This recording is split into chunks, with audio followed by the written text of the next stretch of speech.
Time does not rush on its own. It only feels fast when the body keeps leaning forward. High in the Caucasus mountains, where stone paths cut through wind and silence, there lived elders who were never in a hurry.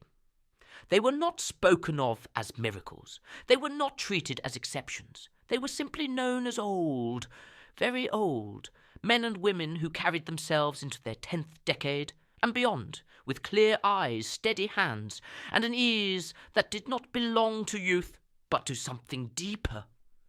Their lives were not gentle. The land was steep, winters were long, movement required effort. And yet they did not rush. Visitors once asked how so many of them lived past 100. The elders didn't answer directly. They spoke instead of walking, of stopping, of waiting for the body to arrive where the feet already were. They had many ways of living that outsiders found unusual. Ways of eating, ways of resting, ways of speaking less than expected. If you want to hear about those other practices, you can say so in the comments. Some of them are rarely shared, and never all at once. But one practice was so ordinary it was often overlooked. Each day they walked slowly. Not for distance, not for strength, not to reach somewhere else. They walked until the body softened. And then they stopped. Not briefly. Not to check anything. They stood still long enough for the breath to settle and the inner pushing to fade. Only when the body felt present again did they move on.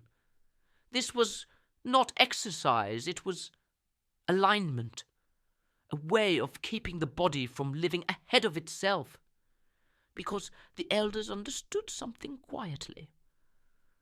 The body doesn't age from years alone.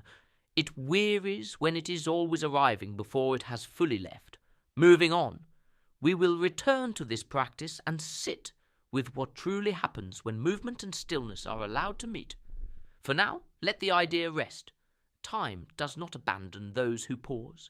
It waits. When the elders stopped, nothing dramatic happened, no visions, no realizations, only a subtle returning. The weight of the body settling downward. The breath no longer reaching ahead of itself. The quiet sense that everything had caught up. They believed the body carries its own pace. And when that pace is ignored, something inside begins to fray. Not all at once, slowly, almost politely. To them, aging was not an enemy. It was a signal. A sign that life had been moving faster than it could be held. So they practiced stopping, not as resistance, but as courtesy. Courtesy to the bones, to the breath, to time itself. If you choose to try this, do not make it important. Walk slowly for a few minutes, however slow feels natural. Then stop, stand without adjusting, without deciding when to move again.